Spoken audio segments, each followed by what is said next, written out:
اعوذ باللہ من الشیطان الرجیم بسم اللہ الرحمن الرحیم یا ایہا الذین آمنوا اذا نکحتم المؤمنات ثم طلقتموهن من قبل ان تمسوهن فما لكم عليهن من عدة تعتدونها فمتعوهن وسرحوهن سراحا جمیلا۔ سورہ الاحزاب کی آیت نمبر 49 کی میں نے تلاوت کی ہے۔ اس آیت مبارکہ میں اللہ تبارک و تعالی نے طلاق کے بعض احکام بیان کیے ہیں۔ یہ بات ذہن میں رکھیں کہ نکاح ایک دائمی رشتہ ہے۔ اللہ تبارک و تعالی کا ہم پر احسان ہے کہ اس نے ہمیں حلال طریقے بھی بتا دیے ہیں۔ اللہ پاک نے ہمیں مثال کے طور پر پیٹ دیا ہے، بھوک لگتی ہے، ہر انسان کو لگتی ہے، انبیاء کو بھی بھوک لگتی ہے، لیکن اب اس بھوک کو مٹانے کے لیے پیٹ میں کچھ ڈالنے کے لیے دو طریقے ہیں۔ حرام طریقے سے حاصل کر کے پیٹ میں ڈال لو، حلال طریقے سے حاصل کر کے پیٹ میں ڈالنا وہی دو ہی روٹی ہے، ملے گی وہی جو اللہ نے لکھ دیا۔ میں کہا کرتا ہوں کہ یہی امتحان ہے، ہمارا یقین تو یہی ہوتا ہے، ہر زبان سے یہ جی وہی ملے گا جو اللہ نے لکھ دیا۔ پھر پریشان انسان کیوں ہوتا ہے، ادھر ادھر ہاتھ کیوں مارتا ہے؟ اصل یا تو یقین میں کمی ہے، تو اگر یہ یقین ہے کہ مجھے وہی ملے گا جو اللہ نے لکھ دیا ہے، دیر سویر ہو جاتی ہے، اب اللہ نے وہ چیز جو لکھ دی ہے وہ سامنے رکھی ہوئی ہے، اب آپ کی مرضی ہے ادھر سے اٹھائیں یا ادھر سے اٹھائیں۔ یہی انسان کا امتحان ہے، اب وہ کدھر سے لیتا ہے، ملے گا وہی جو لکھ دیا ہے۔ تو بعض لوگ جلد باز ہوتے ہیں یا یقین کی کمی ہوتی ہے، وہ صبر نہیں کر سکتے اور وہ دوسرا راستہ اختیار کر لیتے ہیں، حالانکہ ملے گا وہی جو ہے۔ اسی طرح اللہ پاک نے ہر انسان کے اندر شہوت بھی رکھ دی ہے، شہوت بھی رکھ دی ہے، انبیاء کے اندر بھی رکھی ہے شہوت، لیکن اس کے بھی دو طریقے ہیں۔ ایک حلال طریقہ ہے اپنی شہوت پوری کرنے کا، جس کو نکاح کہتے ہیں، اپنی بیوی سے یا اپنی شرعی باندی جو ہوتی ہے اس سے اپنی خواہش پوری کرنا۔ ایک حرام طریقہ ہے جس کو زنا کہتے ہیں۔ یہ ایک امتحان ہے انسان کا۔ تو یہ نکاح جو ہے انسان کی خواہش کو پورا کرنے کا ایک حلال طریقہ ہے، اور یہ انتہائی محبوب طریقہ ہے، پسندیدہ طریقہ ہے، لیکن نکاح ایک دائمی رشتہ اور جوڑ ہے۔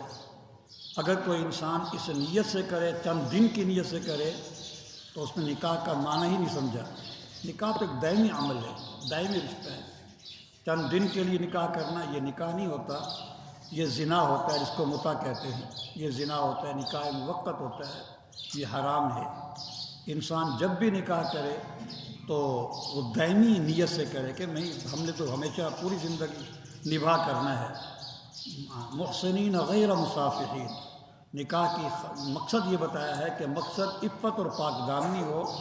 صرف شہوت رانی مقصد نہ ہو۔ شہوت رانی کا مقصد ہونا یہ تو زنا کے اندر ہوتا ہے، وقتی خواہش پوری کر لی۔ اس کا مقصد اپنے آپ کو اور عورت کو پاک اور دامن رکھنا ہے، اور پھر اپنی اولاد نسل کو چلانا ہے، کیونکہ یہ نکاح انسان کی ضرورت ہے، اس وجہ سے کہ انسان کو پتہ ہے کہ میں بوڑھا ہو گیا تو کمزور ہو جاؤں گا، پھر میری خدمت کون کرے گا؟ اولاد ہوگی تو کرے گی، اس لیے انسان نکاح کرتا ہے۔ اور اس لیے بھی نکاح کرتا ہے کہ میرا کوئی وارث بھی ہونا چاہیے، جانشین بھی ہونا چاہیے، تاکہ میں اس دنیا سے چلا جاؤں تو میرے پاس میرا جانشین ہو، وارث ہو۔ تو یہ مقصد ہونا چاہیے، محض شہوت رانی مقصد نہیں ہونا چاہیے۔ محض شہوت رانی یہ بالکل ناپسندیدہ ہے، اور یہ حرام ہے، اور یہ متع اور نکاح موقت کی شکلیں ہیں جو حرام ہیں۔ تو بہر نکاح ایک دائمی رشتہ اور جوڑ ہے، اور اللہ یہی چاہتے ہیں کہ انسان جو نکاح کرے اس کو پھر نبھا کرنے کی کوشش کرے۔ لیکن بعض اوقات ایسے حالات پیدا ہو جاتے ہیں کہ نبھا مشکل ہو جاتا ہے، تو ایسے وقت کے لیے شریعت نے طلاق کی اجازت دی ہے۔ یہ اجازت دی ہے، لیکن ابغض المباحات کہا گیا ہے کہ پسندیدہ عمل نہیں ہے۔ کوشش کرو جہاں تک ہو سکے نبھا ہو سکے، کوشش کرو۔ ہاں کوئی ایسی حرکت عورت سے ہو جائے، کوئی ایسا مسئلہ پیدا ہو جائے تو پھر انسان مجبور ہو جاتا ہے، لیکن چھوٹی موٹی باتوں پر جو ہے وہ محسوس بھی نہیں کرنا چاہیے۔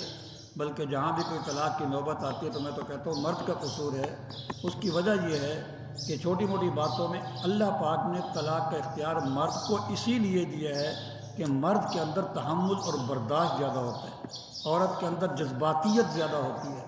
اس لیے اللہ پاک نے عورت کے اختیار میں طلاق نہیں رکھا، اس کے ہاتھ میں نہیں دی، کیونکہ وہ جذباتی ہے، فوراً وہ حرکت کر بیٹھے گی اور طلاق دے بیٹھے گی۔ اور مرد کے اندر اللہ پاک نے تحمل اور برداشت بدرجہ اتم رکھا ہے، اس لیے اگر کہیں توڑ پیدا ہوتا ہے تو اس نے اپنے تحمل اور برداشت کا صحیح استعمال نہیں کیا، اس لیے عام طور پر مرد ہی کا قصور ہوتا ہے۔ اس لیے اس کو دائمی رکھنا چاہیے نکاح کو، اور کوشش کرنی چاہیے کہ طلاق نہ ہو۔ البتہ انتہائی مجبوری کی حالت میں شریعت نے طلاق کا مرد کو اختیار ضرور دیا ہے۔ پھر طلاق کی مختلف قسمیں ہیں۔ ایک طلاق رجعی ہے کہ انسان ایک طلاق دے دے لفظ طلاق کے ذریعے سے، وہ مقصد اس کا یہ ہو تاکہ یہ سنبھل جائے،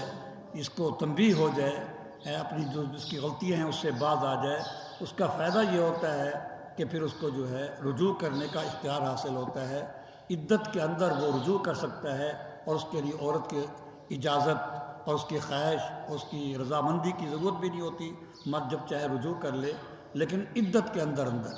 اسی عدت کا اس آیت کے اندر بیان ہے۔ اور ایک طلاق بائنہ ہوتی ہے کہ ایسے کنائی الفاظ سے طلاق دے دی تو اس سے طلاق بائنہ ہو جاتی ہے، پھر رجوع کا حق ختم ہو جاتا ہے، عدت یہاں بھی ہوتی ہے۔ اور ایک طلاق مغلظہ ہوتی ہے، 3 طلاقیں دے دینا، چاہے 3 طہروں میں دے، یعنی کہ پاکی جب عورت کی ہوتی ہے اس کو طہر کہتے ہیں، ایک مینسز کے ایام ہوتے ہیں اس کو حیض کہتے ہیں، تو طلاق کی سنت یہی ہوتی ہے کہ پاکی کے زمانے میں دے، مینسز کے زمانے میں نہ دے، وگرنہ عدت کے مسائل مزید وہ پیچیدہ ہو جائیں گے۔ تو ایک طہر میں ایک طلاق دی، بس اسی پر بس کرے، تاکہ عدت کے اندر بھی ایک دوسرے کو سمجھ سکیں، اور رجوع کرنا چاہے تو رجوع کر سکے۔ اور عدت کے بعد بھی بہت سارے ہم نے ایسے خاندان دیکھے کہ عدت تو گزر گئی، رجوع نہیں کیا، لیکن بعد میں دونوں کو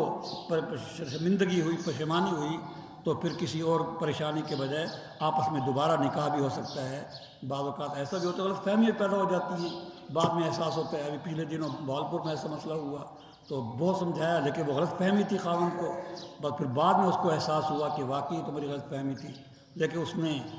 ساتھیوں کے مشورے صرف ایک ہی طلاق دی ہوئی تھی رجعی، تو بعد میں 2 سال بعد بھی نکاح ہو گیا، کیونکہ اس نے ایک ہی طلاق دی تھی۔ اس لیے طلاق مغلظہ تینوں طلاقیں ایک وقت میں دے دے، ایک طہر میں دے دے، ایک زبان سے دے دے، ایک کلمے سے دے دے، یا 3 طہروں میں ایک ایک کر کے دے دے۔ جب 3 دے دی اب وہ اس کے لیے ہمیشہ کے لیے حرام ہو گئی، اب واپسی کی کوئی گنجائش باقی نہیں رہتی۔ یہ بعض اوقات تو وکلاء بھی بڑی عجیب حرکتیں کرتے ہیں، جو انہوں نے اسٹامپ لکھوایا ہوتے ہیں وہ 3 طلاقوں کے لکھوائے ہوتے ہیں، بجائے اس کے کہ معاملے کو سلجھائیں، وہ ایسے دکانداری بنائی ہوئی ہے، مسائل سے ناواقف جاہل ہوتے ہیں، وہ 3 طلاقوں کا اسٹامپ لکھا ہوا پڑا ہوتا ہے، اسی پر سائن لے لیتے ہیں اور جمع کرا دیتے ہیں، اس کا پھر کوئی حل نہیں ہوتا۔ سمجھدار وکیل بھی ہوتے ہیں، وہ سمجھاتے بھی ہیں پہلے بھئی چھوڑو اس چیز کو، طلاق نہ دو، پھر انہوں نے ایک طلاق کا فارم تیار کیا ہوتا ہے، پھر وہ اس کو تاکہ تنبیہ ہو جائے عورت کو۔ تو بہرحال جب 3 طلاقیں ہو جائیں تو پھر وہ مغلظہ ہو جاتی ہے، ہمیشہ کے لیے حرام۔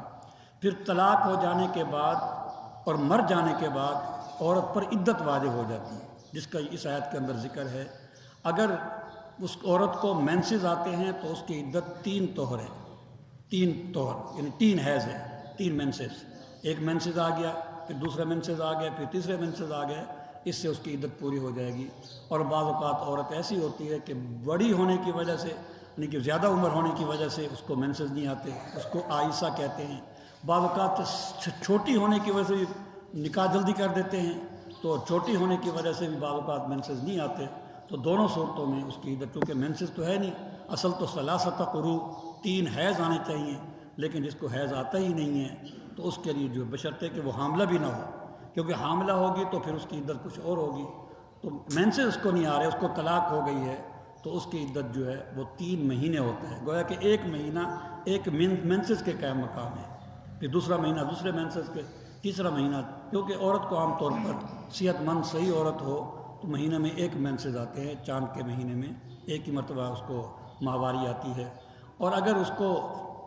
حمل ہے تو اس دوران اس کو طلاق ہو گئی، یہ بات ذہن میں رکھیں۔ بعض اوقات لوگ پوچھتے ہیں جی حالت حمل میں تھی تو طلاق کیسے ہوئی؟ حالت حمل میں بھی طلاق ہو جاتی ہے، لیکن حمل ہو تو پھر اس کی عدت جو ہے وہ وضع حمل ہوتی ہے، چاہے وہ 9 مہینے بعد وضع حمل ہو، چاہے 6 مہینے میں ہو جائے، چاہے پرسوں ہی ہو جائے، ٹھیک ہے نا، بس وضع حمل اس کی عدت ہوگی اگر اس کو حمل ہے، اور اگر خامد مر گیا ہے تو خامد کے مرنے کی صورت میں اس کی عدت جو ہے، چاہے اس کو حیض آتا ہو یا نہ آتا ہو، دونوں صورتوں میں اس کی عدت جو ہے 4 مہینے 10 دن ہے، جیسا کہ قرآن پاک میں سورہ بقرہ دوسرے پارے کے اندر ہے، 4 اشہر و عشرہ، جس کا شوہر مر جائے۔ اگر وہ جس کا شوہر مرا ہے وہ حالت حمل میں ہے، پھر اس کی عدت وضع حمل ہے کہ بچہ جنے گی میں اس کی عدت پوری ہو جائے گی۔ یہاں تک کہ حضرت عمر رضی اللہ عنہ فرمایا کہ اگر وہ ابھی وہ خامد ابھی تک چارپائی پر تھا، یعنی مر گیا تھا لیکن چارپائی پر تھا، اس کو دفنایا بھی نہیں گیا تھا، اسی دوران میں عورت نے بچہ جن دیا، بس کی عدت پوری ہو گئی، کیونکہ وضع حمل پورا ہو گیا، کیونکہ پتہ چل گیا اس کا پیٹ صاف ہے، اس کا پیٹ اب خالی ہے، تو یہ اس کی صورت ہے۔ تو اگر حمل ہے تو پھر تو وضع حمل، اگر مر گیا ہے اور حمل نہیں تھا پھر 4 مہینے 10 دن ہے۔ اور اب بعض اوقات ایسی صورت بھی آ جاتی ہے کہ انسان نے نکاح کیا، ابھی خلوت نہیں ہوئی تھی، دونوں علیحدہ ہی نہیں ہوئے تھے کہ پہلے طلاق دے دی، ایسے حالات بعض اوقات بن جاتے ہیں، اس کا اس آیت کے اندر ذکر ہے، اے ایمان والو جب تم ایمان والی عورتوں سے نکاح کرو پھر ان کو تم طلاق دے دو قبل اس کے کہ تم ان کو چھوؤ، قبل ان کے کہ اس کو تم چھوؤ، مراد اس سے جماع ہے، ہم بستری کرنا ہے۔ اور احناف کے ہاں اور حنابلہ کے ہاں، امام احمد بن حنبل رحمۃ اللہ علیہ کے ہاں، یہ خلوت صحیحہ بھی ہم بستری کے حکم میں ہوتی ہے۔ خلوت صحیحہ کا مطلب یہ ہوتا ہے کہ عورت نے اپنے آپ کو خاوند کے سپرد کر دیا، دونوں ایسی جگہ پر ہیں کہ اگر خاوند چاہے تو اس سے ہم بستری کر سکتا ہے، کوئی شرعی عذر بھی نہیں ہے، شرعی عذر یہ حیض ہوتے ہیں، کیونکہ حیض کے ہاتھ میں جماع کرنا، ہم بستری کرنا حرام ہے، اور کوئی حصی طبی عذر بھی نہیں ہے، کوئی ایسی بیماری بھی نہیں ہے عورت کو کہ وہ اس سے جماع نہ کیا جا سکے، تو بہرحال اس نے اپنے آپ کو سپرد کر دیا۔ خاوند چاہتا تو اس سے ہم بستری کر سکتا تھا لیکن نہیں کی، اس کو خلوت صحیحہ کہتے ہیں۔ خلوت صحیحہ یہ ہم بستری کے ہی درجے میں ہوتی ہے، تو جس نے اپنے آپ کو سپرد کر دیا گویا کہ اس نے ہم بستری کر لی، بس چاہے اس نے نہیں بھی کی لیکن اس نے اپنے آپ کو سپرد کر دیا، اس کے احکام اور ہیں۔ اور اگر خلوت صحیحہ سے پہلے، رخصتی سے بھی پہلے ہو گئی طلاق، یہ رخصتی تو ہو گئی تھی لیکن ابھی دونوں ایک کمرے میں اکٹھے نہیں ہوئے تھے، ایک دوسرے خلوت صحیحہ نہیں ہوئی تھی، تو اس کا یہاں پر حکم ہے کہ اگر کسی نے اپنی بیوی کو طلاق دے دی، اس سے ہم بستری کرنے سے پہلے، خلوت صحیحہ سے پہلے، تو پھر تمہارے لیے ان عورتوں پر کوئی عدت نہیں ہے کہ تم جس کو شمار کرو۔ تو خلوت صحیحہ سے پہلے طلاق ہو جائے، رخصتی سے پہلے طلاق ہو جائے، پھر بالکل عدت نہیں ہوتی، وہ اگلے دن بھی نکاح کر سکتی ہے دوسرا اگر چاہے تو، کیونکہ عدت ہوتی ہے کہ اگلے سے نکاح تب ہوگا، پہلے عدت گزرے گی، وہ تبھی ہوتا ہے کہ ہو سکتا ہے کہ ہم بستری ہوئی ہو